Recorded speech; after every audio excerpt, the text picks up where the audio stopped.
Hi guys and welcome back to the channel Deepak Yadav Education. Welcome to the Daily Hindu News and Editorial Analysis of 4th of July 2024.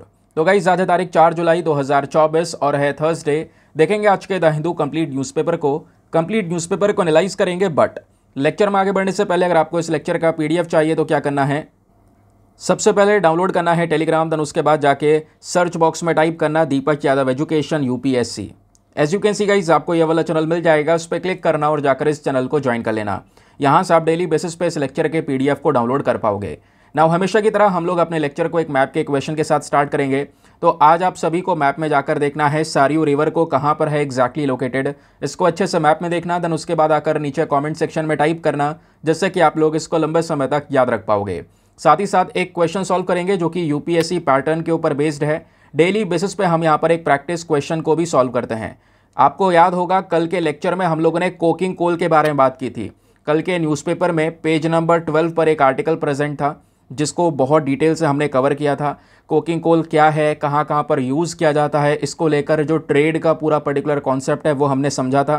तो इसी article के ऊपर आज एक question ready करके आपको दिया गया है, इसका आंसर आपने देना है। क्वेश्चन बोलता है कंसिडर द फॉलोइंग स्टेटमेंट्स। आपको यहाँ पर दो स्टेटमेंट दिए गए हैं, बताना है कौन सा स्टेटमेंट सही है। पहला स्टेटमेंट बोलता है कि भारत जो है वो एक सबसे बड़ा इंपोर्टर है कोकिंग कोल का इन द वर्ल्ड। दूसरा स्टेटमेंट बोलता है मंगोलिया आज के समय पर एक major coking coal exporting country है हमारे लिए, यानी इंडिया के लिए। तो बताइए दोनों में से कौन सा स्टेटमेंट सही है। ऑप्शन नंबर है 1 ओनली, बी 2 ओनली, सी दोनों सही हैं या फिर डी दोनों के दोनों गलत हैं। तो इसका सही आंसर सभी को नीचे कमेंट सेक्शन में देना है। एटलीस्ट सभी को इसमें पार्टिसिपेट करना है, जैसा मैं आप लोगों से डेली बेसिस पे बोलता हूँ। बाय द वे इसका जो करेक्ट आंसर है वो मैंने आपको टेलीग्राम पर प्रोवाइड करवा दिया है, वहाँ से भी आप इसको चेकआउट कर सकते हैं। और अगर वहाँ पर आंसर नहीं मिलता है तो भी कोई परेशान होने की ज़रूरत नहीं है, क्योंकि वीडियो के लास्ट में इसके करेक्ट आंसर का डिस्कशन हम लोग करेंगे। तो चलो शुभारंभ करते हैं और चलते हैं सबसे पहले थंबनेल वाले इंपॉर्टेंट आर्टिकल की तरफ। तो दोस्तों पेज नंबर 1 पर ही आर्टिकल आपको मेंशन देखने को मिलेगा, जहां पर बात हो रही है हाथरस स्टाम्पीड के बारे में। कल भी आर्टिकल प्रेजेंट था, बट आज हम इसको काफ़ी डिटेल से डिस्कस करेंगे और भी कई सारे एस्पेक्ट जानने की कोशिश करेंगे कि जो ये स्टाम्पीड है इसके पीछे के मेन रीजंस हमारे देश में क्या देखने को मिलते हैं, और स्टाम्पीड के और भी बड़े बड़े जो इश्यूज़ है दोस्तों ऑल ओवर दी वर्ल्ड, वो भी कौन कौन से हैं उसको भी जानने की कोशिश करेंगे। सबसे पहली चीज़ ये है कि जो ये स्टाम्पीड है इसका मतलब क्या है। इसका मतलब एकदम से भगदड़ मच जाना। मान लो एक जगह पर बहुत बड़ी जो भीड़ है वो अवेलेबल है, उनके बीच में कोई सारे कारण होते हैं, किसी कारण की वजह से भगदड़ मच जाए और उस भगदड़ में काफ़ी लोगों की जान चली जाए। वैसा ही दोस्तों एक केस हाथरस से निकल कर आया, जहां पर एक सत्संग चल रहा था और उस सत्संग में दोस्तों हज़ारों की कगार में लोग प्रेजेंट थे। सबसे ज़्यादा महिलाएं आपको वहाँ पर देखने को मिलेंगी। तो दोस्तों अचानक से हुआ ये कि उस पूरे सत्संग में भगदड़ मच गई और उस भगदड़ की वजह से 121 लोगों की जान गई है। ये सबसे ज़्यादा दुखद इंसिडेंट है। और जो 121 लोगों की जान गई है दोस्तों, इसमें 90% आपको महिलाएं देखने को मिलेंगी और फिर कुछ बच्चे भी हैं जिनकी डेथ हुई है। जो भी इस इवेंट के ऑर्गेनाइज़र थे उन्होंने सारा ब्लेम एंटी सोशल एलिमेंट्स पर डाल दिया है। बट ये जो पर्टिकुलर दोस्तों पूरा केस निकल कर आया है, यहाँ से हमें बहुत कुछ सीखने की ज़रूरत है। लेकिन ऐसा होगा नहीं, ये आपको ही पता है। हर बार ऐसे केसेस निकल कर आए, इतिहास में भी ऐसे स्टाम्पीड के केसेस नज़र आए हैं, लेकिन कभी भी उस प्रकार का एक्शन नहीं लिया गया। अब दोस्तों यहाँ पे पहले ये देखो कि कोई भी इस प्रकार का इवेंट अगर ऑर्गेनाइज होता है तो वहाँ पे डिसिप्लिन की बहुत ज़रूरत है। यहाँ पे कुछ भी ऐसा नज़र नहीं आया। कई सारे रीजंस बताए जा रहे हैं। कहीं पर लिखा हुआ है 12,000 लोगों की भीड़ जमा थी, कहीं पर लिखा हुआ है 15,000 लोगों की भीड़ जमा थी इस सत्संग में। और जिन बाबा के लिए सब लोग इकट्ठे हुए थे, जो ये भीड़ इकट्ठी हुई थी, उनको भोले बाबा के नाम से जानते हैं फिलहाल। वैसे उनका जो नाम है आपने देखा होगा कई सारी जगह पर चल रहा है आजकल, नारायण साकर हरि करके नाम उनका आज के समय पर नज़र आ रहा है। तो इनकी फॉलोइंग जो है वो बहुत ज़्यादा बड़ी है। ये हमने देखा कि हज़ारों लोग यहाँ पे प्रेजेंट है। जैसे मैंने बोला कहीं पर 12,000 लिखा है, लेकिन कुछ आर्टिकल्स में दोस्तों 15,000 तक लिखा हुआ है कि इतनी ज़्यादा कगार में लोग इस पर्टिकुलर इवेंट में प्रेजेंट थे। और ऑब्वियस सी बात है, जब इतनी बड़ी भीड़ जमा है तो ऑर्गेनाइज़र जो थे इस इवेंट के वो कहाँ थे? क्या उन्होंने सही तरीके से सभी फैसिलिटीज़ को अवेलेबल नहीं करवाया था? ऐसा मैं क्यों बोल रहा हूँ? क्योंकि कई सारी जगह पर यह लिखा हुआ है कि दोस्तों कि जब सत्संग खत्म हुआ या सत्संग से लोग जब बाहर जा रहे थे तो वहाँ पे जो एग्जिट है, बाहर निकालने का जो रास्ता है दोस्तों, वो एक ही रास्ता अवेलेबल है, या फिर कह सकते हैं बताया जा रहा है वो काफ़ी कंजेस्टेड था। वहाँ पर निकलने की बिल्कुल भी जगह नहीं थी। ठीक है, तो लोग रास्ता ही नहीं ढूंढ पा रहे थे यार, कहाँ से निकलना है। और ऑब्वियस सी बात है, भीड़ इतनी ज़्यादा बड़ी है, और जब वहाँ पे निकल नहीं पा रहे हैं, मेन रास्ते पे ही फंसे हुए हैं, कुछ लोग गेट पे ही खड़े हुए हैं, एग्जिट पर आपने देखा होगा ऐसा होता ही है ना। तो लोग बाहर नहीं निकल पा रहे हैं, बाहर नहीं निकल पा रहे हैं, भीड़ और ज़्यादा बढ़ती चली जा रही है गेट पर। तो एग्जिट पॉइंट पर ही दोस्तों यहाँ पर फिर कह सकते हैं लोगों को डंडों से मारना शुरू कर दिया गया ताकि वो जल्दी जल्दी निकले। लेकिन दोस्तों जैसे ही यहाँ पर डंडे चलाने शुरू करे गए, उसी की वजह से लोगों में पैनिक मच गया, और पैनिक मचने के बाद एकदम से जो भगदड़ है वो यहाँ पर देखने को मिली।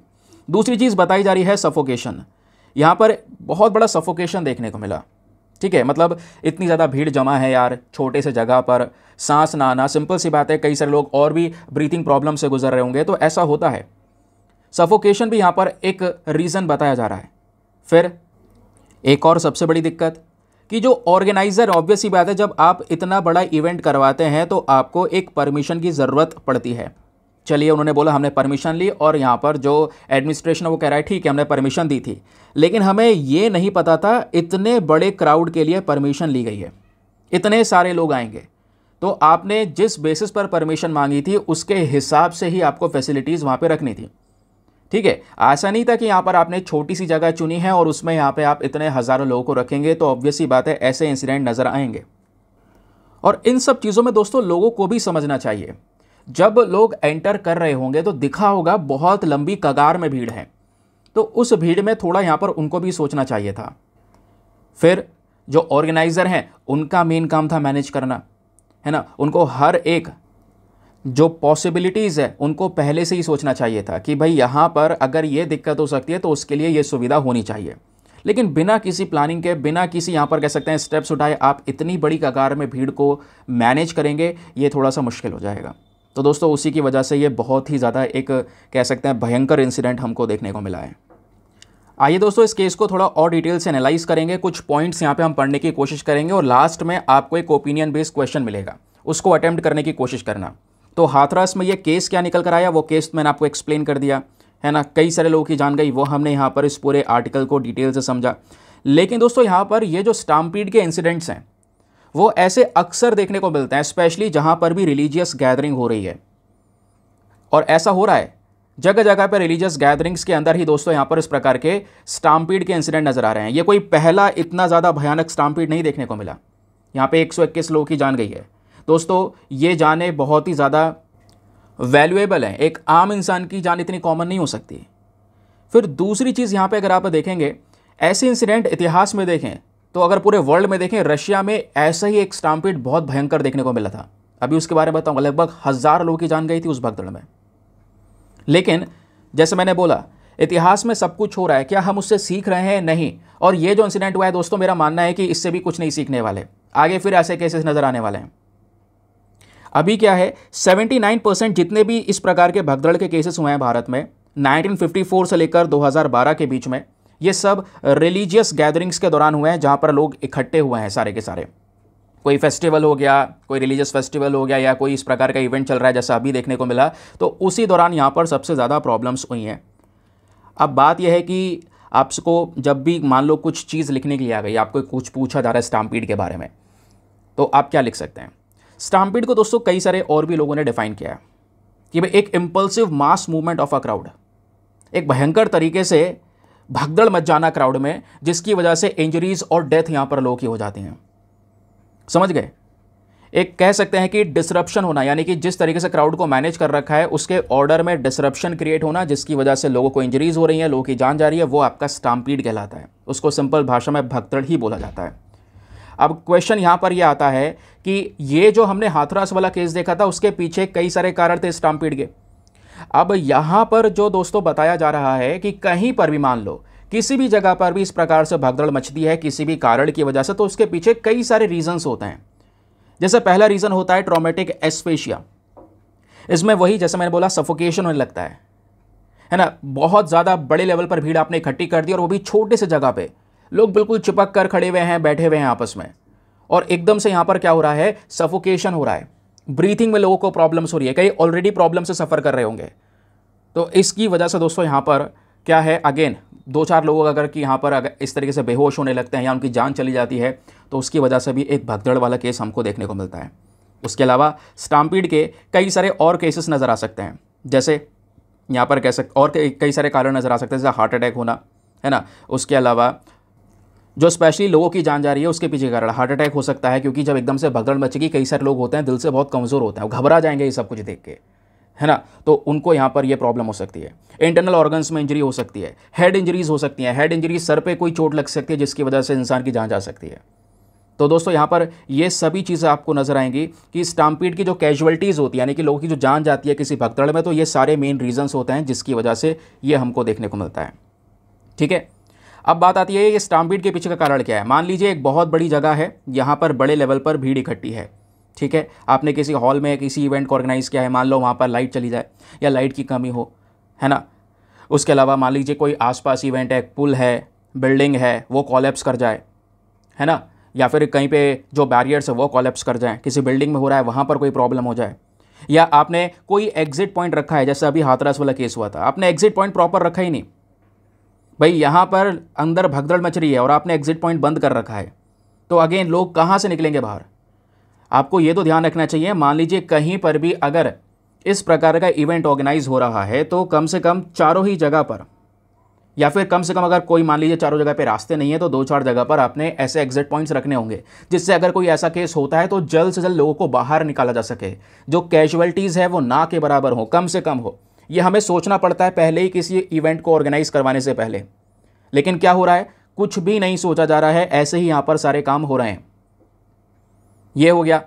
फिर उसके बाद में दोस्तों यहाँ पे फायर हैज़ार्ड्स, कई बार आग लग जाती हैं बीच में, जैसे अभी हाथरस वाले केस में बताया जा रहा है कि जब भगदड़ मची ना तो बीच में जो पावर लाइन होती है, बिजली की तार, वो भी गिर गई और करंट लगने की वजह से भी कुछ लोगों की जान गई है।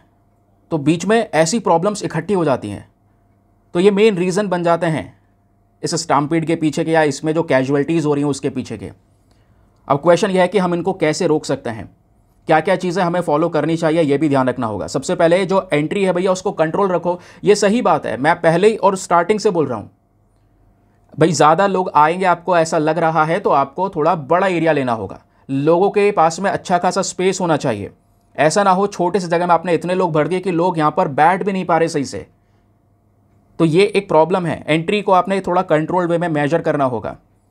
उसके अलावा जो एग्जिट्स की प्लेसेस हैं वो बढ़ानी होंगी, जैसे मैंने बोला, है ना, बाहर निकलने के रास्ते, एंट्री के रास्ते थोड़े और ज़्यादा होने चाहिए, ताकि कोई प्रॉब्लम हो तो सेफली लोगों को इवैक्यूएट किया जा सके। फिर जो इवेंट ऑर्गेनाइजर है, जो इस पूरे इवेंट को ऑर्गेनाइज करता है, उसकी भी यहाँ पर एक बहुत बड़ी जिम्मेदारी आती है दोस्तों। इवेंट चलते दौरान उसको कंटिन्यूसली मॉनिटर करना होगा, है ना। फिर शुरुआत में ही प्लानिंग करनी ज़रूरी है कि भाई हाँ ये दिक्कत हो सकती है, ये पोटेंशियल हैज़ार्ड्स हो सकते हैं, इन सब हैज़ार्ड्स को ध्यान में रखते हुए ही आपने इवेंट्स को ऑर्गेनाइज करवाना होगा। तो ये भी काम किया जा सकता है, प्लानिंग करनी बहुत ज़्यादा ज़रूरी है। फिर है इंपॉर्टेंस ऑफ कम्युनिकेशन। जो ऑर्गेनाइज़र है, जो इस इवेंट को ऑर्गेनाइज करवा रहा है, उसको क्राउड के साथ में, जो भीड़ है, लगातार बातचीत करके रखनी होगी। लोगों में पैनिक ना क्रिएट हो बिल्कुल भी, किसी भी चीज़ को लेकर उसको इंश्योर करना होगा। जो मंदिर के अथॉरिटीज़ हैं, लोकल एडमिनिस्ट्रेशन है, पुलिस है, सभी लोगों को यहाँ पे कोऑर्डिनेट होकर वहाँ पे अवेलेबल होना होगा, ताकि लोगों में बिल्कुल भी पैनिक क्रिएट ना होने दिया जाए, क्योंकि मेन चीज़ है पैनिक, जिसकी वजह से भगदड़ मचती है, लोगों में डर बैठना शुरू हो जाता है। फिर अब दोस्तों यहाँ पर कुछ इंसिडेंट्स हैं इसी प्रकार के स्टाम्पीड के जो रिसेंटली देखने को मिले हैं। रिसेंटली नहीं कहेंगे, इतिहास में अगर हम देखें तो सबसे पहला केस 1896 का, रशिया के मॉस्को में सबसे पहला ह्यूमन क्राउड डिज़ास्टर दोस्तों यहाँ पे नज़र आया, और ये ह्यूमन क्राउड डिज़ास्टर बहुत ही ज़्यादा भयंकर था। एक कोरोनेशन सेरेमनी चल रही थी, उस दौरान दोस्तों 1000 लोग दब गए इस भगदड़ में, उनकी जान चली गई। तो ये एक भयंकर है, अभी भी इतिहास में इसको याद किया जाता है जब भी स्टाम्पीड की बात आती है। फिर 1954 में इलाहाबाद, जिसको आज हम प्रयागराज के नाम से जानते हैं, कुंभ मेला, पता होगा बहुत ही बड़ा मेला लगता है दोस्तों। एक केस यहाँ से भी निकल कर आया कुंभ के मेले से, ये भी बहुत ही ज़्यादा खतरनाक कह सकते हैं, हमारे इतिहास का एक भगदड़ वाला केस नज़र आया है। यहाँ पे क्राउड कंट्रोल नहीं हो पाई, अगेन वही केस था, प्लानिंग प्रॉपर नहीं की गई थी, लोग ज़्यादा प्रेजेंट थे, जिसके चक्कर में 800 लोगों की जान गई। लेकिन वही है, क्या इससे हम लेसन्स ले रहे हैं, क्या सीख रहे हैं? ये एक दिक्कत है, अगर सीख रहे हैं तो वापस से ऐसे केसेस क्यों नज़र आ रहे हैं? फिर दोस्तों सऊदी अरेबिया का केस है 2015 का, हज पिलग्रिमेज के दौरान दोस्तों यहाँ पर एक स्टाम्पीड देखने को मिला। जो सबसे ज़्यादा रिलीजियस ग्रुप्स हैं, लोग इकट्ठे हैं, वहाँ पर ऐसे केसेस नज़र आ ही रहे हैं। पेरू के अंदर लिमा यहाँ पर जगह है, यहाँ पे भी 1963 का एक केस आपको देखने को मिल जाएगा। पेरू अर्जेंटीना का मैच हुआ था। इस मैच दौरान दोस्तों रेफरी का डिसीजन आया। रेफरी के डिसीजन की वजह से लोगों में गुस्सा भड़का, लोग थोड़े से यहाँ पर अग्रेसिव हुए, पुलिस ने टीयर गैस छोड़ दी। उसकी वजह से अगेन एक मास पैनिक हो गया, अब लोग भागना शुरू हो गए। इसमें दोस्तों कई सारे लोग क्रश कर दिए गए। फिर एट द लास्ट यहाँ पर कंक्लूजन क्या निकल कर आता है, हमें क्या सोचना चाहिए। ये जो मैटर है ऑब्वियस सी बात है गंभीर है, ऐसे मुद्दे नहीं निकल कर आने चाहिए, वो भी आज के समय के हिसाब से जब आपके पास में अच्छी से अच्छी फैसिलिटीज़ अवेलेबल हैं। तो कंक्लूजन में दोस्तों यहाँ पर यही है कि सबसे पहले आपको इफेक्टिव क्राउड मैनेजमेंट करना होगा, स्पेस प्रॉपर तरीके से रखना होगा लोगों के बीच में, और लगातार मॉनिटरिंग करनी होगी, है ना, ताकि इस प्रकार के स्टैम्पीड को रोका जा सके। लोगों में बिल्कुल भी डर पैदा ना होने दें, पैनिक ना पैदा ना होने दें। इस चीज़ को हमें इंश्योर करना होगा, स्पेशली रिलीजियस इवेंट्स के दौरान, तभी ऐसे केसेस को मैनेज किया जा सकता है। ठीक है, अब दोस्तों इसी पर्टिकुलर इशू पर मैं आपसे चाहूँगा कि आप थोड़े से अपने विचार भी व्यक्त करें। उसके लिए यहाँ पर एक मेंस क्वेश्चन मैं आपको दे रहा हूँ, उसको अटेम्प्ट करना है, टेलीग्राम पे सबमिट करना है आपको। ये क्वेश्चन 15 मार्क्स का है, 250 शब्दों में आपने ये आंसर लिखना है। क्वेश्चन है कि जो ये स्टैम्पीड्स है at mass gathering continue to pose a significant threat to public safety in India. इस प्रकार की भगदड़ जो है ये लगातार एक बहुत बड़ा खतरा बनते चली जा रही है हमारे पब्लिक थ्रेट्स के लिए, पब्लिक सेफ्टी के लिए एक बहुत बड़ा खतरा है, जिसकी वजह से लोगों की जान जा रही है, और लोगों की जान हज़ारों में भी जा रही है कुछ कुछ केसेस में। तो दोस्तों यहाँ पे आपने इसको स्थिति को देखते हुए कुछ सजेशन देने हैं कि आखिरकार क्या क्या हमारी रणनीति हो सकती है जिससे हम इस प्रकार के स्टैम्पीड के केसेस भविष्य में रोक सकें या ऐसे केसेस ना होने दें। चलिए फिर फटाफट इसका एक आंसर लिखिए। क्वेश्चन एक बार यहाँ पर है हिंदी में, उसको भी रीड कर देता हूँ ताकि हिंदी माध्यम वाले जो विद्यार्थी हैं वो भी अच्छे से पढ़कर एक बढ़िया सा आंसर लिख सकें। क्वेश्चन है, भारत में सामूहिक समारोह में भगदड़ सार्वजनिक सुरक्षा के लिए बड़ा खतरा बनी हुई है, जिसके परिणाम स्वरूप अक्सर लोगों की दुखद हानि होती है। भविष्य में भगदड़ के जोखिम को कम करने के लिए व्यापक रणनीतियां सुझाइए। अब आंसर लिखने के बाद में कहाँ पे सबमिट करना है, टेलीग्राम पर जाना, वहाँ पे जाके सर्च बॉक्स में लिखना दीपक यादव एजुकेशन मेंस ग्रुप। जैसे ही आप फुल फॉर्म लिखोगे दोस्तों मेरा टेलीग्राम चैनल मिलेगा, जहाँ पर ऑलरेडी 78,000 से ज़्यादा लोग जुड़ चुके हैं। आप भी जुड़कर अपने आंसर्स को लिखकर वहाँ पर सबमिट कर सकते हैं। अपने आंसर को सबमिट करने के साथ साथ एक छोटा सा काम और करना है, एटलीस्ट सभी लोगों को 2-2 आंसर्स रिव्यू करने हैं। जब आप सभी लोग 2-2 आंसर्स को रिव्यू करेंगे बहुत सारे फायदे होंगे आपको भी और सामने वाले को भी। आपको कुछ इंपॉर्टेंट पॉइंट्स मिलेंगे जो आप अपने नोट्स में इंक्लूड कर सकते हैं। सामने वाले के आंसर में अगर कोई मिस्टेक होती है तो आप उनको बता सकते हैं कि यहाँ पर इंप्रूवमेंट की आवश्यकता है। इस प्रकार से कोऑपरेटिव वे में वो पूरा का पूरा ग्रुप काम कर रहा है। चलिए आगे आते हैं दोस्तों। आगे बढ़ने से पहले एक इंपॉर्टेंट इन्फॉर्मेशन, अगर आप लोग हमारे पेड ग्रुप्स को ज्वाइन करना चाहते हैं तो आपके पास में बढ़िया मौका है इसको ज्वाइन करने के लिए। यहाँ पर आपको डेली बेसिस पे करंट नोट्स के PDF वगैरह प्रोवाइड करवाए जाते हैं। फॉर एग्जाम्पल जैसा आपने देखा आर्टिकल डिस्कस किया, ऐसे बहुत सारे और न्यूज़ आर्टिकल होने वाले हैं जिसको प्रॉपर नोट्स के साथ में डिस्कस करेंगे। वो सभी कंटेंट दोस्तों आपको एक PDF में कंपाइल करके दे दिया जाता है इस ग्रुप में। एक ऐसा PDF जो कि प्रिंटेबल फॉर्म में होता है, जिसका प्रिंट आउट वगैरह आप निकलवा सकते हैं। एक ऐसा PDF मिलता है दोस्तों जो हिंदी और इंग्लिश दोनों भाषाओं में आपको प्रोवाइड करवाया जाता है। इस ग्रुप में आपका सारा का सारा कंटेंट सिक्योर रहता है। कहने का मतलब है आपको करंट अफेयर के नोट्स की बिल्कुल टेंशन नहीं लेनी है। आपने ग्रुप ज्वाइन कर रखा है और डेली बेसिस पे आप इन वीडियोस को फॉलो कर रहे हैं तो, क्योंकि सब डेटा डेट वाइज वहाँ पर प्रोवाइड करवाया जा रहा है। ठीक है, तो किसी भी तारीख का PDF उठाइए, डाउनलोड करिए, पढ़िए, डिलीट कर दो। अनलिमिटेड ऑप्शंस आपके पास में अवेलेबल हैं दोस्तों। ठीक है, बाकी ग्रुप को ज्वाइन करने के लिए क्या करना है, उसके लिए व्हाट्सएप पर जाना। यहाँ पर आपको एक नंबर दिया गया है 8534873368। इस नंबर पर मैसेज कर देना कि हाँ I want to join this group. इस प्रकार का आप मैसेज कर दोगे, वहाँ पर रिप्लाई मिलेगा, पेमेंट का प्रोसेस दिया जाएगा और उससे ज़्यादा इंपॉर्टेंट डेमो वीडियो का लिंक भी मिलेगा। आप पूरे डेमो वीडियो को चेक कर सकते हैं अच्छे से कि मुझे कहाँ पर फ़ायदे होंगे। अपने आप को सेटिस्फाई करने के बाद में जाकर ये इन्वेस्टमेंट आप कर सकते हैं। ठीक है, चलिए आगे आते हैं दोस्तों। अगला न्यूज़ आर्टिकल भी काफ़ी ज़्यादा रेलेवेंट होने वाला है। आज के अखबार में पेज नंबर 4 पर यह आर्टिकल प्रेजेंट है, जैसे आपने ऊपर देख लिया है, टैग लगा दिया है मैंने। यहाँ पे दोस्तों इसको हम GS paper number 3 defence and security के पॉइंट ऑफ व्यू से लिंक करेंगे। आपको कल मैंने एक कॉन्सेप्ट पढ़ाया था, वो कॉन्सेप्ट क्या था, चीफ ऑफ आर्मी स्टाफ का, है ना। तो आपको यहाँ पे चीफ ऑफ आर्मी स्टाफ देखने को मिलेंगे, उनके साथ कुछ और ऑफिसर्स प्रेजेंट है, उनका एक फ़ोटो खींचा गया है। फिलहाल इस फोटो से हटकर हमारे लिए जो इंपॉर्टेंट आर्टिकल है दोस्तों वो ये वाला है। आर्टिकल क्या बोलता है, राजेंद्र खन्ना जी आज के समय पर एडिशनल नेशनल सिक्योरिटी एडवाइज़र के तौर पर अपॉइंट करे जा चुके हैं। इस वजह से ये इंपॉर्टेंट है। और पता होगा आज से लगभग कुछ दिन पहले जब इलेक्शंस वगैरह हो चुके थे तो यहाँ पर सब लोग एक इंपॉर्टेंट पोस्ट की तरफ देख रहे थे कि भैया अब की बार नेशनल सिक्योरिटी एडवाइज़र कौन बनेगा। तो अजीत डोभाल जी को वापस से दोस्तों यहाँ पर नेशनल सिक्योरिटी एडवाइज़र के तौर पर रीअपॉइंट किया गया। तो आज के समय के हमारे एनएसए जो हैं वो अजीत डोभाल जी ही हैं, ठीक है। फिर उसके बाद देखो एक होता है एनएसए, और ये एनएसए का मेन काम होता है, मेन काम क्या होता है, मेन काम होता है जो नेशनल सिक्योरिटी काउंसिल है दोस्तों, उस काउंसिल को चलाना, उस काउंसिल को हेड करना। अब उस काउंसिल का क्या काम होता है वो अभी आपको थोड़ी देर में पता चल जाएगा। ध्यान से सुनते हुए चलना बस खाली, क्योंकि ये आपका एक स्टार्टिंग पॉइंट कवर हो रहा है पॉलिटी का। अब होता यह है कि एक तो होगा हमारे नेशनल सिक्योरिटी एडवाइज़र, लेकिन इस नेशनल सिक्योरिटी एडवाइज़र को दोस्तों असिस्ट करने के लिए कुछ एडिशनल नेशनल सिक्योरिटी एडवाइज़र्स भी होते हैं, डेप्यूटी नेशनल सिक्योरिटी एडवाइज़र्स भी होते हैं। तो ये सभी लोग मिलकर यहाँ पे इस पूरे काउंसिल को रन करते हैं, जिसको बोलते हैं नेशनल सिक्योरिटी काउंसिल। तो वही यहाँ पर एक्सप्लेन किया गया इस आर्टिकल में कि जो नेशनल सिक्योरिटी काउंसिल का सेक्रेटेरिएट है, इसमें इस हेडक्वार्टर में कुछ चेंजेस नजर आए पिछले कुछ दिनों में। वो चेंजेस क्या क्या नजर आए, तो यहाँ पे एक नाम है पवन कपूर। तो ये सेक्रेटरी हैं एक्सटर्नल अफेयर मिनिस्ट्री में। फिलहाल इनको अभी अपॉइंट कर लिया गया है as a deputy national security adviser. हमारे एनएसए तो अजीत डोभाल जी ही हैं, उसके अलावा डेप्यूटी एनएसए दोस्तों यहाँ पर एक आ चुके हैं जिनका नाम है पवन कपूर।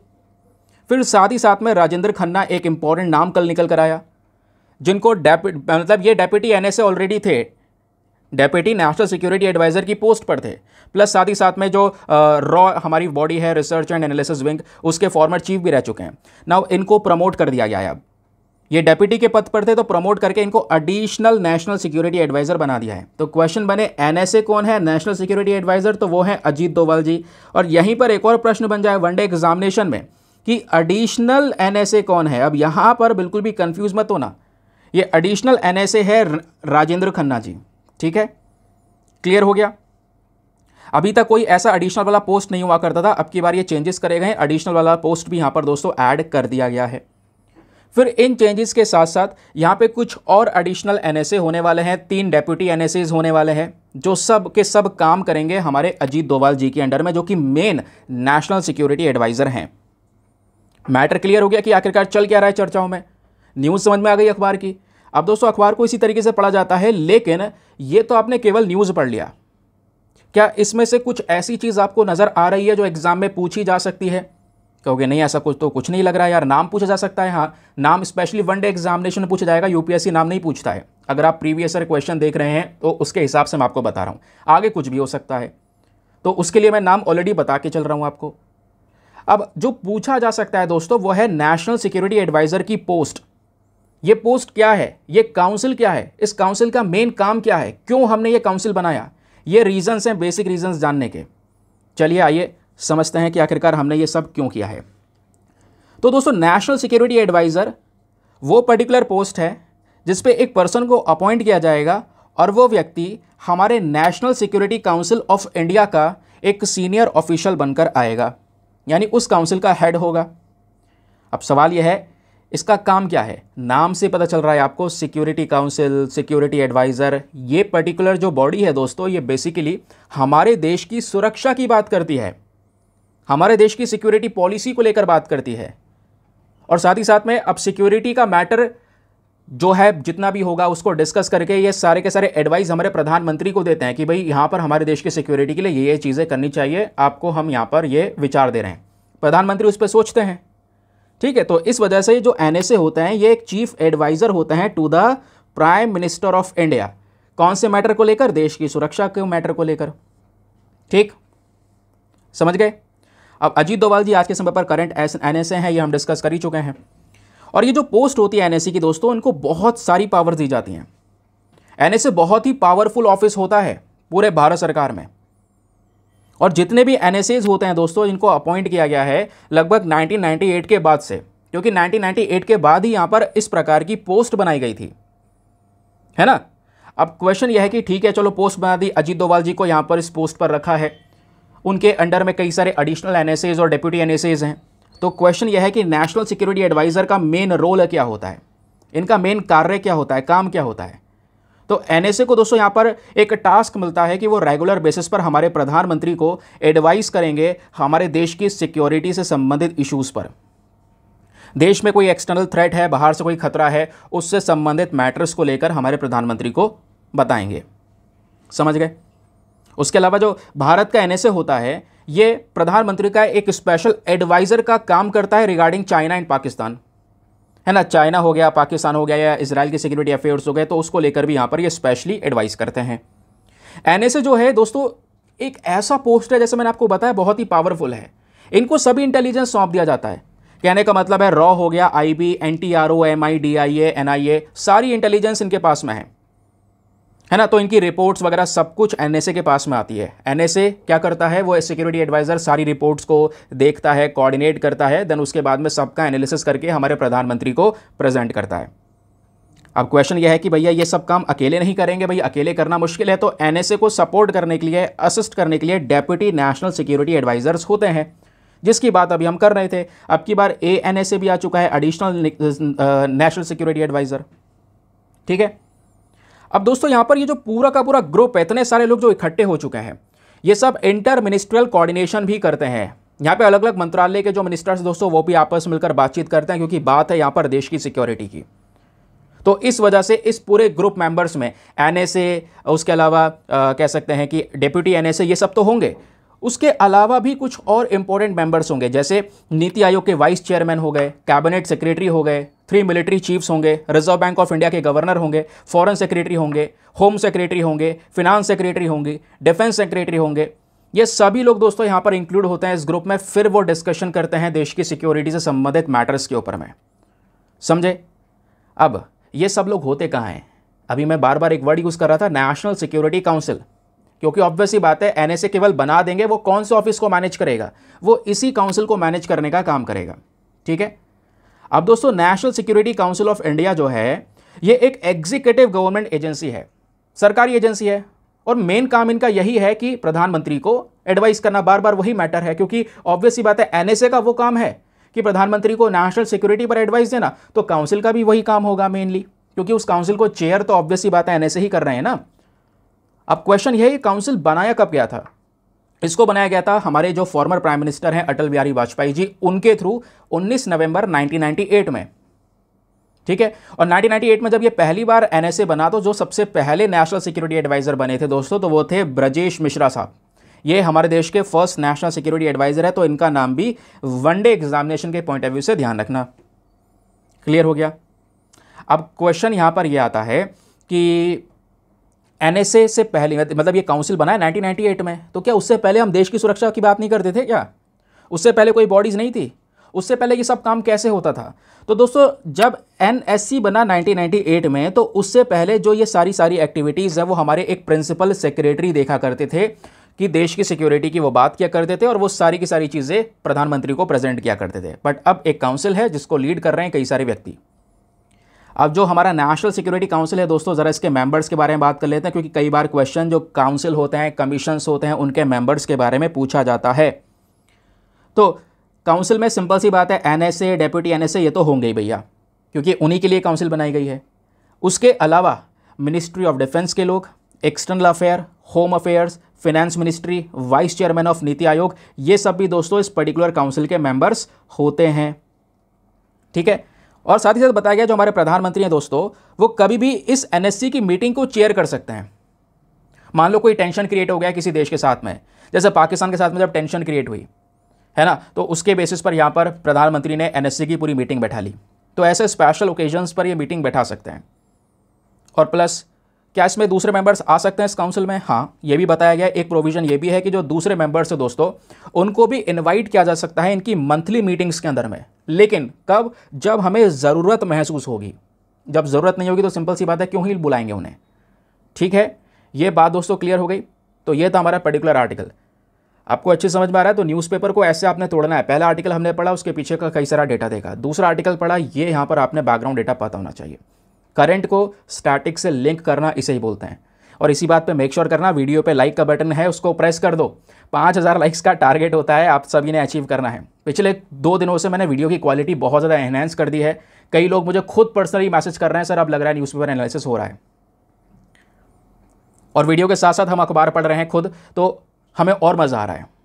मैंने कहा ठीक है चलो, ऐसे ही यहाँ पर मैं और काम करने की कोशिश करूँगा, क्योंकि पहले हम ऐसे ही वीडियोज़ बनाया करते थे। चलिए अगला आर्टिकल बहुत important, GS paper number 3 environment से आप इसको लिंक कर पाएंगे। और यहाँ पर भी बहुत सारी चीज़ें हैं, और मेंस का क्वेश्चन यहाँ पर भी दूंगा दोस्तों मैं आपको। क्या बात हो रही है, एक स्टडी पब्लिश हुई है, उस स्टडी का कहना यह है कि पोल्यूशन लेवल्स दोस्तों बढ़ते हुए नज़र आ रहे हैं, और उस पोल्यूशन के बढ़ने की वजह से कई सारे शहरों में जो मृत्यु है लोगों की वो भी बढ़ रही हैं। देखो अब दो केसेस यहाँ पर समझाए जा रहे हैं, एक केस है दिल्ली का और दूसरा केस है यहाँ पर दोस्तों बेंगलोर का। ठीक है, अब हुआ ये कि बेंगलोर में तो अभी नया नया पोल्यूशन आ रहा है, लंबे समय से प्रदूषण नहीं है लेकिन पोल्यूशन एंटर हो चुका है, और अब यहाँ पर दोस्तों वहाँ पर भी खतरनाक तरीके से प्रदूषण हो रहा है। वायु प्रदूषण की बात कर रहे हैं, लेकिन दिल्ली में पोल्यूशन बहुत पुराना है, लंबे समय से लोग पोल्यूशन से टैकल कर रहे हैं। तो दोस्तों यहाँ पर लोग थोड़े हैबिचुअल हैं, और हो क्या रहा है कि दिल्ली के अंदर भी कई सारे लोगों की डेथ हो रही है, लेकिन अभी बेंगलोर में जो साफ़ हवा थी दोस्तों वो भी काफ़ी तेज़ी से पल्यूट होना शुरू हो चुकी है, और पल्यूट होने की वजह से यहाँ पर जो लोगों की जान जा रही है वो और ज़्यादा डिज़ास्टर है। तो नए शहरों में जहाँ पर पोल्यूशन बढ़ रहा है वहाँ पर डेथ की संख्या तेज़ी से बढ़ रही है, वो यहाँ पर ये स्टडी बताती है। क्योंकि दिल्ली का किस्सा अगर आप देखते हैं दोस्तों तो लंबे समय से प्रदूषण है। बताया ये भी गया है कि साल 2008 से लेकर साल 2019 के बीच में, ये डेटा आपको लिखा होगा, साल 2008 से 19 के बीच में पर ईयर हर साल 12,000 लोगों की जान जा रही है, स्पेशली एयर पोल्यूशन की वजह से। वो इस पर्टिकुलर आर्टिकल में ये समझाते हैं। तो जो शहर हैं जहाँ पर बहुत ज़्यादा प्रदूषण था वहाँ पर तो देखो प्रॉब्लम है ही, एनुअल डेथ हो रही हैं, लेकिन जो नए शहर है वहाँ पर डेथ और तेज़ी से हो रही है, जहाँ पर पोल्यूशन अभी तेज़ी से इंक्रीज़ होना शुरू हुआ है। और साइंटिस्ट जो हैं हमारे, उन्होंने एनालाइज़ किया है, कुछ यहाँ पर स्टेट्स हैं, कुछ जगह हैं स्पेशली जहाँ पर डेथ रजिस्टर बढ़ रहे हैं, और वो कौन कौन से हैं, अहमदाबाद, बेंगलुरु, चेन्नई, दिल्ली, हैदराबाद, कोलकाता, मुंबई, पुणे, शिमला एंड वाराणसी। यहाँ का डेटा चौंकाने वाला है। अब चौंकाने वाला डेटा क्यों है, बताया गया है कि लगभग 30,000 के आसपास जो डेथ हैं दोस्तों, मतलब साल की केवल 7.2% जो मृत्यु हो रही हैं 10 शहरों में, इन 10 शहरों में वो केवल हो रही हैं PM 2.5 की वजह से। अब ये PM 2.5 क्या है दोस्तों, ये है पर्टिकुलेट मैटर। पर्टिकुलेट मैटर छोटे छोटे यहाँ पर दोस्तों कंकड़ के टुकड़े होते हैं जो हवा में सस्पेंड होते हैं, इतने छोटे होते हैं जिसको आप देख नहीं सकते, आपके जो हेयर होता है ना, बाल जो होते हैं उससे भी छोटे होते हैं, लेकिन ये बहुत खतरनाक होते हैं। ये सब प्रदूषण है, और यही छोटे छोटे जो पर्टिकुलेट मैटर है आपके नोज़ के थ्रू, क्योंकि आप सांस ले रहे हैं तो वो हवा के थ्रू बॉडी में गए, और बॉडी में होने के बाद में यही पर्टिकुलेट मैटर दोस्तों हमारे रेस्पिरेटरी सिस्टम को डैमेज करने के लिए मतलब रिस्पॉन्सिबल हैं। ये ऑलरेडी स्टडीज़ प्रूव कर चुकी हैं। रेस्पिरेटरी सिस्टम पे सबसे ज़्यादा इम्पैक्ट इन्हीं पर्टिकुलेट मैटर्स की वजह से हो रहा है। तो ये पर्टिकुलेट मैटर एक बड़ा कारण बन चुका है लोगों की डेथ के पीछे का। अब दोस्तों जो एयर पोल्यूशन है, यहाँ से अगर हम देखें तो दिल्ली में भी डेथ पर ईयर के हिसाब से बढ़ती चली गई। शिमला में सबसे कम डेथ हुई है 59 के आसपास पर ईयर के हिसाब से, है ना, 2018 से 19 के बीच में बात करें, बट डेथ हो रही हैं। तो इसको लेकर हमें कुछ एक्शंस लेने की ज़रूरत है, क्योंकि वायु प्रदूषण एक गंभीर मुद्दा है। इसके वायु प्रदूषण बढ़ने के पीछे के कई सारे कारण है, और इसका उपाय क्या हो सकता है। आइए अब ये तीनों के तीनों पॉइंट्स को ज़रा हम टैकल करने की कोशिश करते हैं, क्योंकि केवल ये हो गया न्यूज़ आर्टिकल, और केवल न्यूज़ आर्टिकल से काम नहीं चलेगा, ये आपको पता है। थोड़ा स्टैटिक डेटा आपके पास में होना चाहिए, क्योंकि यहाँ पर प्रीलिम्स मेंस दोनों की तैयारी साथ में होती है। तो चलिए दोस्तों बात करते हैं air pollution control in India के बारे में, कि क्या है आखिरकार ये होलिस्टिक इशू। पोल्यूशन एक बड़ा प्रॉब्लम बन चुका है हमारे एनवायरनमेंट के पर्सपेक्टिव से। इसकी वजह से लोगों की जान जा रही है, और लोगों की जान की जाने की वजह से दोस्तों हमारे देश का इकोनॉमिकल लॉस हो रहा है। सिंपल बात है, ऑब्वियस सी बात है, देश की अर्थव्यवस्था भी डगमगाएगी, क्योंकि जो एनुअल डेथ है एयर पोल्यूशन की वजह से, जो साल में डेथ हो रही है, उसकी वजह से यहाँ पे बोला जा रहा है हमारी इकॉनमी में लगभग 2.7 लाख करोड़ रुपए का लॉस हो रहा है। यानी इंडिया की जीडीपी का 1.36% मतलब लॉस हो रहा है लोगों की जान जाने की वजह से, क्योंकि वही लोग यहाँ पर पुश करते हैं हमारी इकॉनमी को। तो हाल ही में दोस्तों एक सर्वे जो हुआ है वो ये रिवील करता है भारत की जो जीडीपी है वो जीडीपी 4.5% ज़्यादा होती हमारे करंट जीडीपी के कंपैरिजन के समय पर, अगर ये पोल्यूशन की वजह से मृत्यु लोगों की कम हो रही होती तो। लेकिन ऐसा कुछ हुआ नहीं, इस चक्कर में जीडीपी भी कम है। तो आप समझ रहे हो कि एयर पोल्यूशन का लिंक कितना ज़्यादा बड़ा है कि वो इकोनॉमिकली डिसएडवांटेज भी हमको प्रोवाइड करवा रहा है। अब एयर पोल्यूशन होता क्या है, इसमें कुछ मतलब प्रॉब्लम ही नहीं यार। वायु प्रदूषण में आप देख पाएंगे क्या है, हवा में दोस्तों आपके सॉलिड, लिक्विड, गैसेस, ये सारी चीज़ें प्रेजेंट हैं। एटमॉस्फेयर में बहुत सारा जो यहाँ पर इंडस्ट्रीज़ के थ्रू धुआं निकल रहा है उसमें कई सारे केमिकल्स प्रेजेंट हैं और वो हमारे लिए खतरनाक हैं, है ना। इन सब सब्सटेंस को हम पोल्यूटेंट्स बोलते हैं। क्लियर हो गया। अब या तो ये नेचुरली रिलीज हो रहा है या तो ह्यूमन मेड ज़्यादा आपको देखने को मिल रहे हैं, स्पेशली व्हीकल एमिशंस के माध्यम से। भाई इंडिया की पॉपुलेशन इतनी ज़्यादा हो चुकी है, हर एक व्यक्ति के पास में 2-2 गाड़ियाँ तो एटलीस्ट हैं ही। पहले एक भी नहीं थी, बट अब 2-2 गाड़ियाँ, 2-2 टू व्हीकल, फिर 4 व्हीलर, ये सब यहाँ पर आपको देखने को मिल जा रहे हैं। तो इससे क्या हो रहा है, व्हीकल एमिशंस बढ़ रहे हैं, एग्रीकल्चरल एक्टिविटीज़ बढ़ी हैं, नेचुरल इवेंट जैसे कि यहाँ पर जंगलों में आग लग जाना या फिर ज्वालामुखी फट जाना, तो ज्वालामुखी फटने की वजह से भी पोल्यूशन हो रहा है, जंगलों में आग लगने की वजह से भी प्रदूषण हो रहा है। ब्राज़ील का केस आपको पता होगा। तो ये यहाँ पर आपका एयर पोल्यूशन है। लेकिन क्वेश्चन ये है कि आखिरकार वायु प्रदूषण के पीछे के मेन फैक्टर्स क्या हैं, मेन कारण क्या है। तो पहला कारण यही है व्हीकुलर एंड इंडस्ट्रियल एमिशंस, जो गाड़ी मोटर से और इंडस्ट्रीज से जो प्रदूषण निकल रहा है वो एक मेन रीज़न है।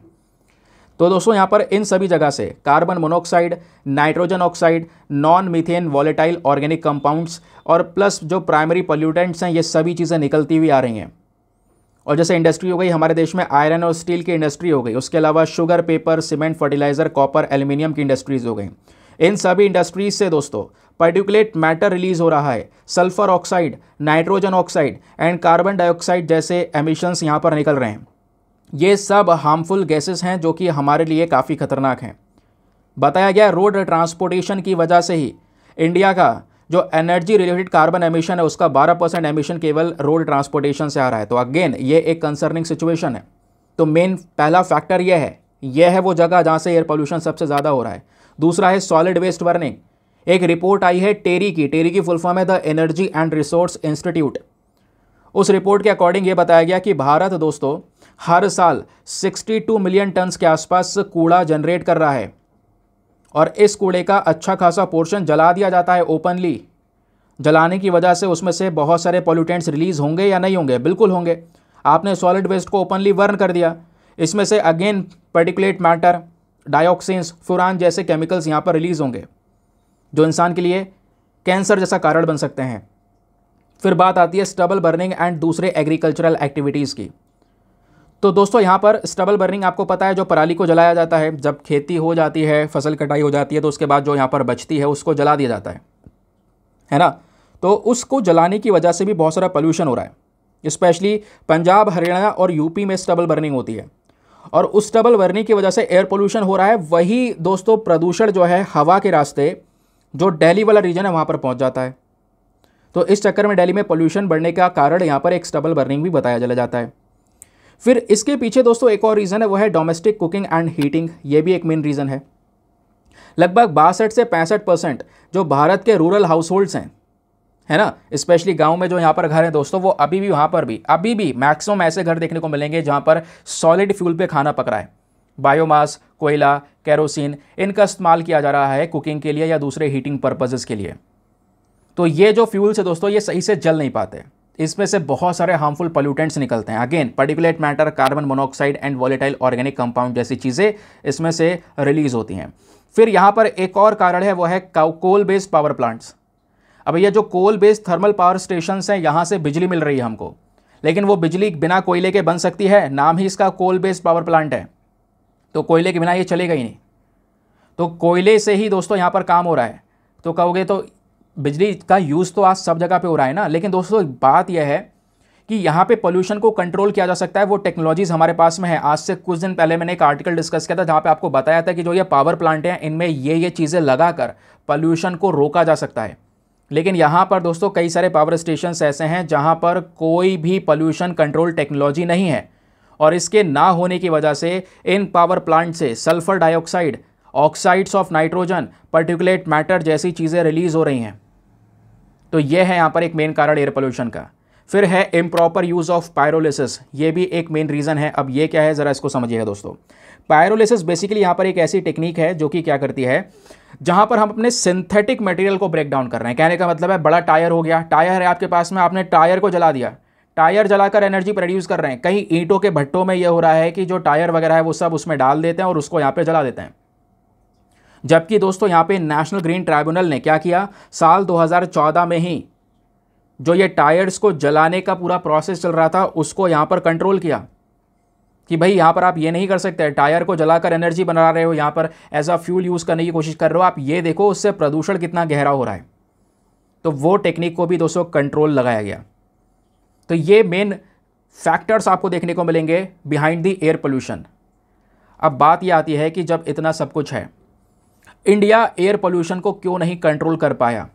क्योंकि उन्होंने कुछ इनिशिएटिव भी लिया, तो क्यों नहीं कंट्रोल कर पाए? रीज़न यह है दोस्तों, क्योंकि हमारे यहाँ पर वेहिकुलर ग्रोथ बहुत ज़्यादा है, ठीक है, यानी कि जो पॉपुलेशन है वो बड़ी है, इसके हिसाब से जो लोगों के पास में गाड़ी मोटर है वो बढ़ता चला गया, और व्हीकल ज़्यादा होने की वजह से प्रदूषण भी ज़्यादा है। तो सिंपल सी बात है, प्रॉब्लम होगी नहीं होगी। फिर बताया यह गया है कि एक रिपोर्ट है society of Indian automobile manufacturers, इस रिपोर्ट के अकॉर्डिंग बताया गया जो पैसेंजर व्हीकल की सेल है दोस्तों इंडिया में, वो 2022-23 में वो 26% से बढ़ी है। तो लोगों के पास में गाड़ी मोटर बढ़ रही है। ट्रांसपोर्टेशन इंफ्रास्ट्रक्चर फिर भी लोग यहाँ पर दोस्तों कम यूज़ कर रहे हैं आज के समय पर, क्योंकि हमने वो जो ट्रांसपोर्टेशन का इंफ्रास्ट्रक्चर है उसको इंप्रूव करना चाहिए था। पब्लिक ट्रांसपोर्टेशन आपको भरपूर मात्रा में अवेलेबल करवाना चाहिए। आज आपने पब्लिक ट्रांसपोर्टेशन अच्छे से अवेलेबल करवा दिया तो लोग खुद यहाँ पर व्हीकल्स, पर्सनल व्हीकल्स को कम यूज़ करेंगे। लेकिन उन्हें लग रहा है कि पब्लिक ट्रांसपोर्टेशन है लेकिन वो फैसिलिटी नहीं है, उन्हें तकलीफ होगी, उसके अलावा भीड़ बहुत ज़्यादा होगी, है ना, परेशानियाँ हो रही हैं, इस चक्कर में लोग यहाँ पर अपने पर्सनल व्हीकल्स को चूज़ कर रहे हैं। तो ये भी एक यहाँ पर आपको रीज़न देखने को मिलेगा। फिर दूसरा रीज़न यहाँ पर बताया जा रहा है वो है इनएडिक्वेट infrastructure for monitoring and data collection. कई सारे शहर भारत में दोस्तों ऐसे हैं जहाँ पर मतलब छोटे छोटे टाउन्स हैं, गांव के कई सारे क्षेत्र हैं जहाँ पे प्रदूषण भयंकर हो रहा है, लेकिन दोस्तों वहाँ पे मॉनिटर करने का कोई स्टेशन ही नहीं है कि भाई कितना प्रदूषण हो रहा है, पता तो लगाया जा सके, उसके हिसाब से एक्शन लिया जाएगा। जैसे कई सारी जगह पर यही हो रहा है, मॉनिटरिंग स्टेशन लगा रखे हैं, देखते हैं किस लेवल पर प्रदूषण हो रहा है, उसको मेजर करते हैं, उसके फिर रिगार्डिंग एक्शन लेना शुरू करते हैं। ऐसे ही केस दोस्तों बिहार का देखने को मिला, जहाँ पर बताया जा रहा है कि बहुत ज़्यादा, लगभग कह सकते हैं कि एयर जो क्वालिटी मॉनिटरिंग स्टेशंस हैं वो पूरे बिहार में केवल 35 हैं, जबकि वो दिल्ली से कई गुना ज़्यादा बड़ा है साइज़ में।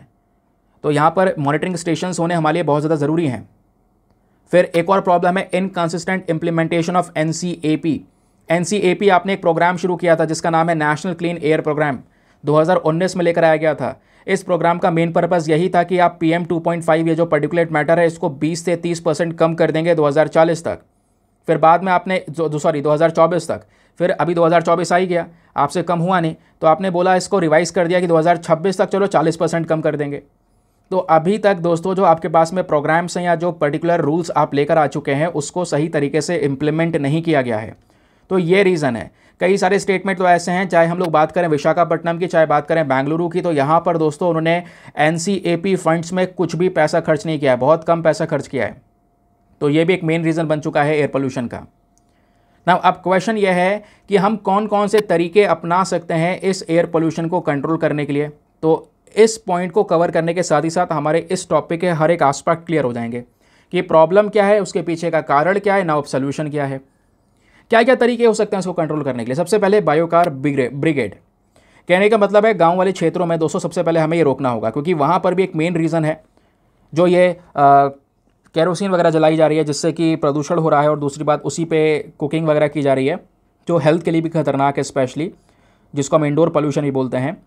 तो यहाँ पे जो रूरल कम्युनिटीज़ हैं, गांव के क्षेत्र में लोग प्रेजेंट है, स्पेशली वेमेन सेल्फ ग्रुप्स आपको नज़र आएंगी, तो इनको यहाँ पे हमें अवेयर करना होगा और इनसे बोलना होगा कि भैया आप बायोकार को डिस्ट्रीब्यूट कीजिए।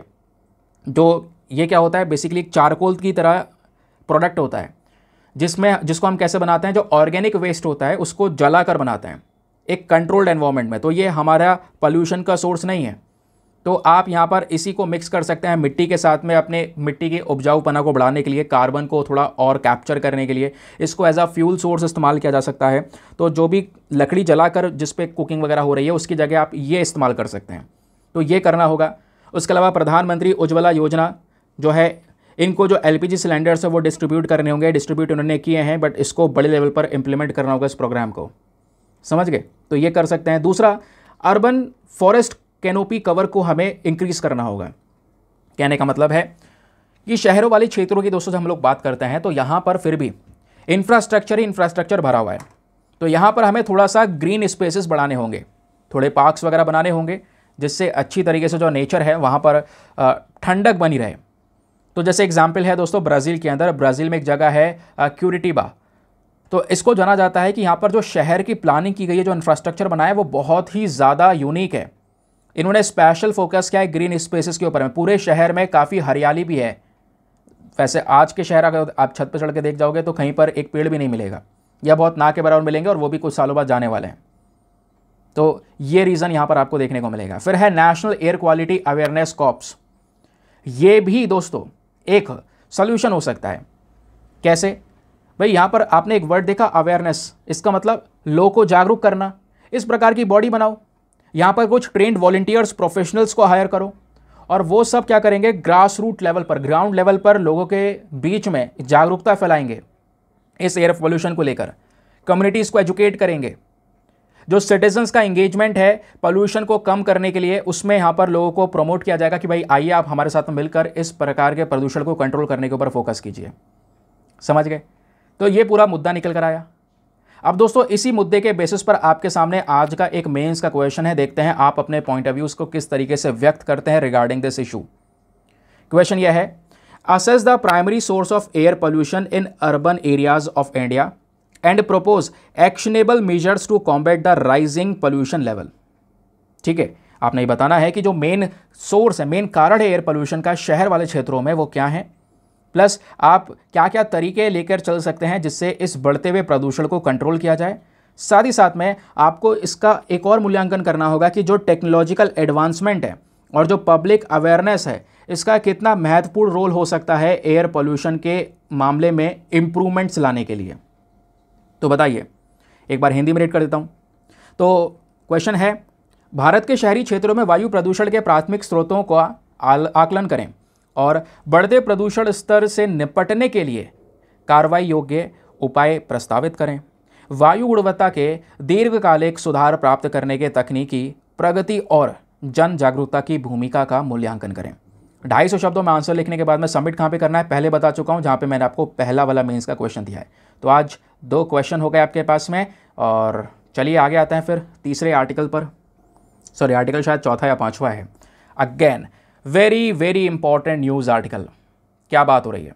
ये हमारे आज के अखबार में पेज नंबर 4 पर प्रेजेंट है। मेंशन किया गया है, no Indian industry presence in board of national research foundation. क्या है भैया मुद्दा? आइए थोड़ा समझते हैं। अच्छा रुको, इस टॉपिक को पढ़ने से पहले कुछ बेसिक चीज़ आपको बता दूं। बेसिक फैक्ट यहाँ पे आपने पहले पढ़ने होंगे, क्योंकि अगर मैं ये आर्टिकल पढ़ाऊंगा उसके बाद आपको डिटेल्स पढ़ानी शुरू करूंगा तो फिर कंफ्यूजन क्रिएट हो जाएगा। पहले ये समझना होगा आपको कि आखिरकार ये नेशनल रिसर्च फाउंडेशन क्या है, स्पेशली ये अनुसंधान नेशनल रिसर्च फाउंडेशन क्या है। क्योंकि इस फाउंडेशन को अगर आप समझ लोगे तो आर्टिकल में बताया जा रहा है इस फाउंडेशन में कमियां क्या क्या आ रही हैं आज के समय पर, वो समझाया गया है। तो चलिए पहले फाउंडेशन के बारे में जानते हैं। तो दोस्तों सबसे पहले ये समझिएगा कि ये अनुसंधान नेशनल रिसर्च फाउंडेशन एक्ट 2023 क्या है। ये जो पर्टिकुलर कानून है 2023 का, इसी के तहत ही यहाँ पर अनुसंधान नेशनल रिसर्च फाउंडेशन नाम की बॉडी को बनाया गया। अब जो ये बॉडी बनी, इसका मेन काम क्या है, नाम से पता चल रहा है, ये बेसिकली हमारे देश में रिसर्च और डेवलपमेंट को प्रमोट करने का काम करती है ये बॉडी। और ये जो बॉडी बनाई गई दोस्तों, इससे पहले भी एक और बॉडी हुआ करती थी जिसका नाम था SERB, that is science and engineering research board. तो science and engineering research board को दोस्तों यहाँ पे रिपील कर दिया गया, हटा दिया गया। इसको खत्म करने के बाद ही यहाँ पर क्या कर दिया गया, हमने एक NRF नाम की बॉडी बनाई और NRF में ही यहाँ पर इस SRB को मिला दिया। ठीक, तो आज के समय पर हमारे पास में रिसर्च को बढ़ावा देने के लिए केवल इकलौती बॉडी है जिसका नाम है NRF। और NRF एक सबसे बड़ी बॉडी है, एक एपेक्स लेवल की बॉडी है जिसका मेन पर्पस क्या है, हमारे देश में रिसर्च इनोवेशन को इंक्रीज करना है ना, इंडिया के नेशनल रिसर्च इंफ्रास्ट्रक्चर को बढ़ाना, अपनी जो पोटेंशियल्स है उनके ऊपर ध्यान देना। ठीक, तो इस तरीके से यहां पर क्या हुआ, NRF को बनाया गया। अब NRF का मेन पर्पस क्या है वो तो आप समझ गए। अब आइए बात करते हैं इसके थोड़े डिटेल्स के बारे में कि नेशनल रिसर्च फाउंडेशन एग्जैक्टली क्या है, कैसे लाया गया। बात है साल 2005 की। साल 2005 में साइंस एडवाइजरी काउंसिल जो है टू द प्राइम मिनिस्टर, इस पर्टिकुलर काउंसिल ने क्या किया, एक रिकमेंडेशन दिया कि भाई हमारे पास में रिसर्च को बढ़ाने के लिए, क्योंकि हर एक देश के लिए रिसर्च एंड डेवलपमेंट सबसे इंपॉर्टेंट कॉन्सेप्ट होता है, तो हमारे देश में रिसर्च को बढ़ाने के लिए हमें national science and engineering research foundation जैसी बॉडी की ज़रूरत है। ये रिकमेंडेशन किसने दिया? इस काउंसिल ने दिया। देन इस काउंसिल को उस समय के जो हमारे प्रधानमंत्री थे मनमोहन सिंह जी, इन्होंने अप्रूव कर दिया कि ठीक है, हम आपकी बात मानेंगे। और साल 2008 में ही दोस्तों, इससे पहले जो बॉडी हुआ करती थी सर्ब नाम की, जिसके बारे में भी हमने पढ़ा, उसको हटाकर एनआरएफ बना दिया गया।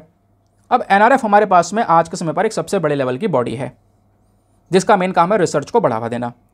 मेन काम इनका एक और है, प्राइवेट सेक्टर के कंट्रीब्यूशन को इंक्रीज करना, क्योंकि हमारे देश में अभी के समय पर जो रिसर्च एंड डेवलपमेंट होता है जगह जगह पर, वहां पर फिर भी गवर्नमेंट का एक बड़ा रोल है।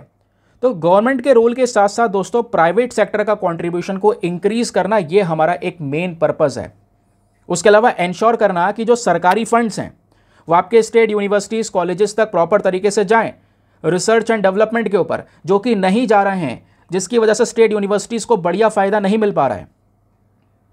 फिर यह भी ध्यान रखना है कि जो ये नेशनल रिसर्च फाउंडेशन जो पर्टिकुलर बॉडी है, ये किसके अंडर में आती है? Department of science and technology के अंडर में। यही इसका एडमिनिस्ट्रेटिव डिपार्टमेंट है। क्वेश्चन यहां से डायरेक्टली बन सकता है, तो ध्यान रखिएगा। क्लियर हो गया? आगे आते हैं। तो दोस्तों इस फाउंडेशन को बनाया गया क्योंकि हमने इससे कुछ एक्सपेक्टेशन रखी हैं। अब वो यहाँ पर इससे एक्सपेक्टेशंस क्या हैं, आइए मैं आपको ये बताता हूँ। हम क्या सोच रहे हैं कि ये एनआरएफ क्या करेगा? रिसर्च एंड डेवलपमेंट को बढ़ावा देगा। आज के समय पर जो हम अपने जीडीपी का, हमारी जो टोटल इकोनॉमी है ना, जीडीपी है, रिसर्च एंड डेवलपमेंट पर दोस्तों केवल हम 0.7% ही पैसा खर्च कर रहे हैं।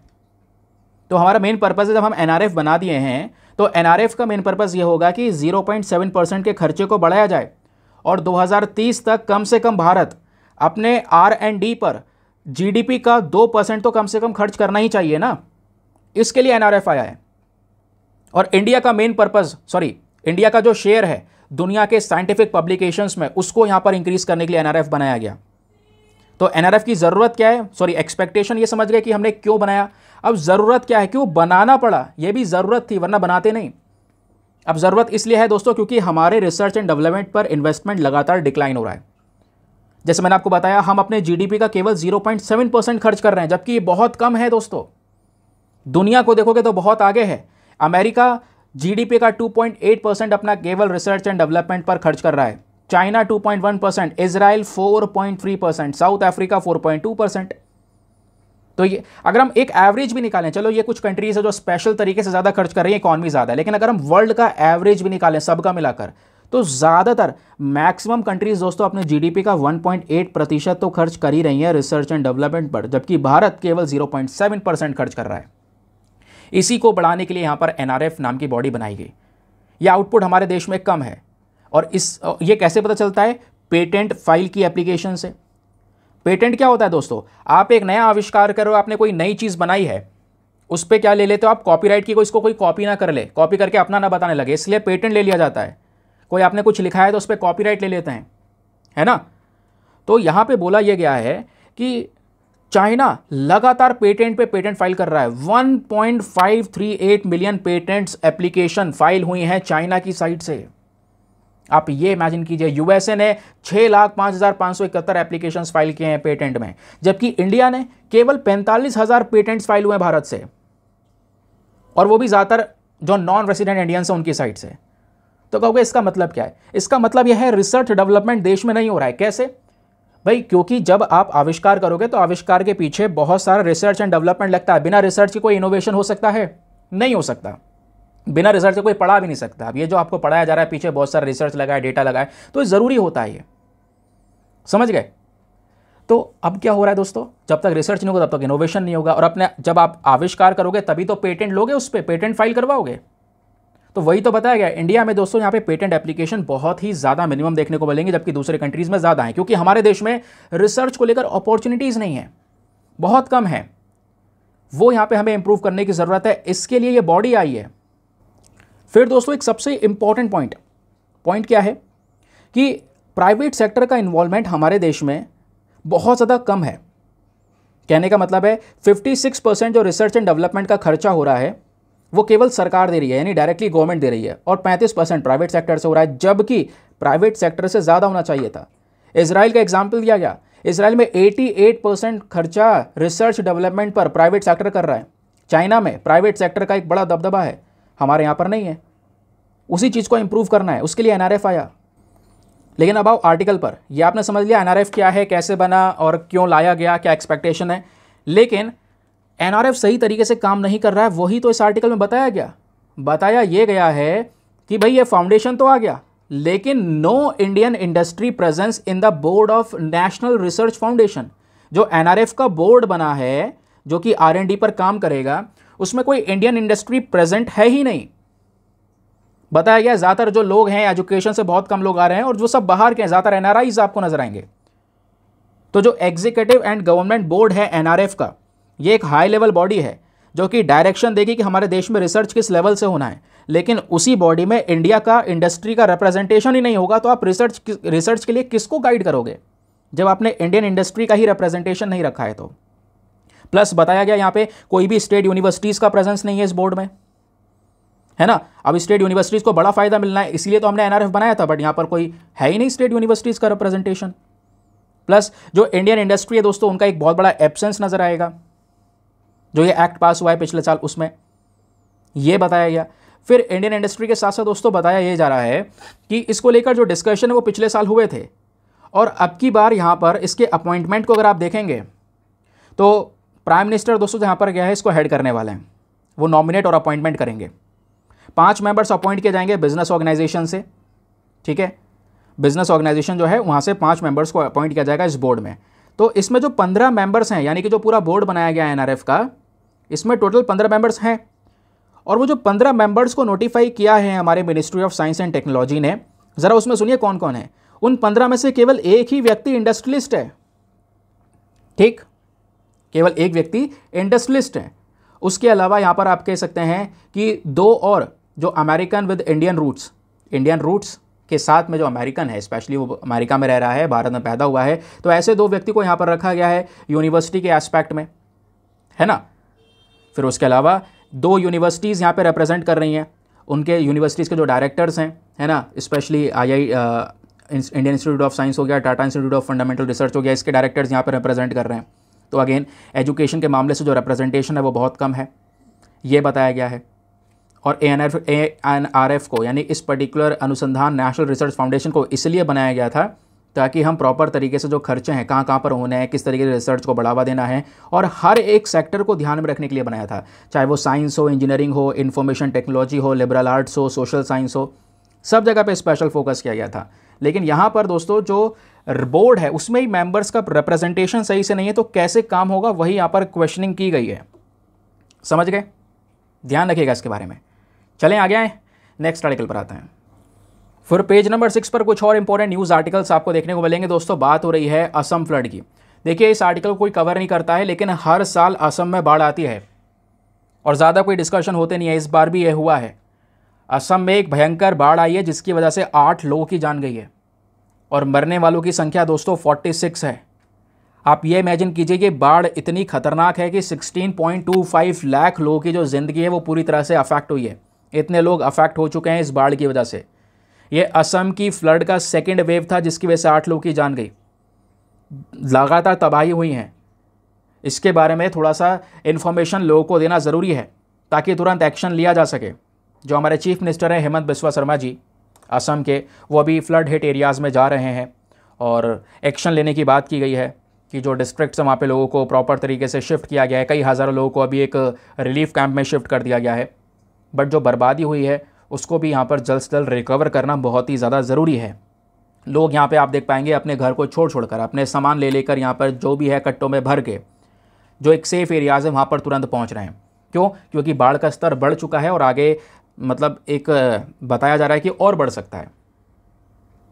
नेक्स्ट आर्टिकल आप देख पाएंगे दोस्तों, तो पेज नंबर 6 पर ही ये आर्टिकल भी प्रेजेंट है। यहाँ पर मेंशन किया गया है India to host 46th UNESCO heritage site panel session. तो यूनेस्को हेरिटेज साइट आपको पता है ना क्या होती है? दुनिया में कुछ ऐसे ऐतिहासिक स्थल होते हैं, जगह होती है जिसका ऐतिहासिक इंपॉर्टेंस बहुत ज़्यादा होता है, उसके प्रोटेक्शन के लिए, उसके बारे में दुनिया जाने, इसलिए यहाँ पर यूनेस्को की साइट से वर्ल्ड हेरिटेज साइट की लिस्ट होती है। उस लिस्ट में उस प्लेस को ऐड किया जाता है जिसको हाई प्रोटेक्शन की ज़रूरत है, लोगों को पहचान मिले उसके बारे में। तो ऐसे कई सारी जगह हैं दोस्तों दुनिया भर की, इंडिया की भी बहुत सारी प्लेसेस है जो आज के समय पर यूनेस्को की वर्ल्ड हेरिटेज साइट कहलाती हैं। तो इनका एक पर्टिकुलर पैनल सेशन होता है। तो अब की बार यूनेस्को हेरिटेज साइट का जो पूरा पैनल सेशन होने वाला है ये 46वां सेशन होगा। इस सेशन को भारत होस्ट करने वाला है, इस वजह से ये इंपॉर्टेंट है। और ये होस्ट होगा दोस्तों 21 जुलाई से 31 जुलाई के बीच में। कहाँ पे होने वाला है? न्यू दिल्ली के अंदर भारत मंडपम में। तो थोड़ा सा वेट कीजिए। अब अगेन यहाँ पर ना अभी ये आर्टिकल पढ़ना बेवकूफ़ी होगी। ये बेसिकली बस खाली एक प्रेडिक्शन है कि 21 से 31 जुलाई के बीच में डिस्कशंस होंगे। डिस्कशंस क्या होंगे वो सब हम बात करेंगे, क्योंकि दोस्तों ये बड़े लेवल का पूरा सेशन होगा। 195 कंट्रीज़, 195 कंट्रीज़ के जो स्टेट पार्टीज़ हैं, एडवाइजरी बॉडीज़ हैं, senior diplomat, heritage expert, scholar, researcher, ये सभी लोग भारत मंडपम में प्रेजेंट होंगे। 2500 के आसपास जो इंपॉर्टेंट लोग हैं अलग अलग देशों से, वो होंगे इस इवेंट के अंदर में, जो इस पूरे सेशन के अंदर में शामिल होंगे, डिस्कशन करेंगे। स्टेट पार्टीज कौन है? मतलब स्टेट पार्टीज वो देश हैं दोस्तों जिन्होंने वर्ल्ड हेरिटेज कन्वेंशन को साइन कर रखा है। भारत ने भी वर्ल्ड हेरिटेज कन्वेंशन को साइन कर रखा है, अप्रूवल दे रखा है। ठीक है, तो ये इवेंट 21 जुलाई से 31 जुलाई के बीच में होगा। तब तक के लिए वेट कीजिए, क्योंकि बहुत सारे भर भर के आर्टिकल्स पब्लिश होंगे। सारी डिटेल्स आपके सामने शेयर कर दी जाएंगी। फिलहाल एक अपडेट आपको पहले ही मिल चुका है, 10-15 दिन पहले। समझ गए? चलिए आगे आते हैं ना। फाइनली आते हैं आज के वर्ड ऑफ द डे के ऊपर में। आज के सेशन में दोस्तों यही सारी चीज़ें थी जो कि बहुत ज़्यादा इंपॉर्टेंट थी। आई होप आपको बढ़िया क्लैरिटी मिली होगी, मज़ा आया होगा, सभी चीज़ बढ़िया तरीके से समझ पाए होंगे ना। Finally word of the day पर रोज़ यहाँ पे आपको एक शब्द मिलता है, और आप प्लीज़ दोस्तों यहाँ पर इस शब्द का इस्तेमाल करके एक सेंटेंस बनाया करो, नहीं तो फिर इस शब्द का कोई फ़ायदा है नहीं। यहाँ पर आज वर्ड है पेस्टिफेरस। पेस्टिफेरस क्या होता है? या तो कोई इन्फेक्टेड ऑर्गेनिज्म से कॉन्टेमिनेट होना, इन्फेक्शन होना, या फिर दोस्तों उसको दो तरीके से यूज़ किया जा सकता है। इरिटेशन क्रिएट करना, एनॉयंस क्रिएट करना, तो उसके लिए भी यहाँ पर पेस्टिफेरस इस्तेमाल किया जाता है। जैसा कहने का मतलब है, ये जो एक सेंटेंस इस्तेमाल किया गया है कि those pestiferous boys won't leave my guava tree alone, कि ये जो यहाँ पर बहुत इरिटेटिंग लोग हैं, एनोइंग यहाँ पर लड़के हैं, ये मेरे अमरूद के पेड़ों को यहाँ पर अकेला नहीं छोड़ते। इस तरीके से यहाँ पर आप कह सकते हैं। तो अलग अलग तरीके से इस्तेमाल होता है, यानी ह्यूमरस वे में अगर हम बात करेंगे तो पेस्टिफियस का मतलब होता है एक नॉइजेंस क्रिएट करना, वेरी एनोइंग पर्सन, वेरी यहाँ पर इरिटेटिंग पर्सन। इस तरीके से यहाँ पर आप पेस्टिफियस का इस्तेमाल करके एक सेंटेंस बनाइए नीचे कॉमेंट सेक्शन में फटाफट। तो अब भी जब भी एनोइंग या इरिटेशन की बात आएगी, कोई इरिटेशन कॉज कर रहा है, तो उसके पीछे आप पेस्टिफियस का जो ये टर्म है वो यूज़ कर सकते हैं।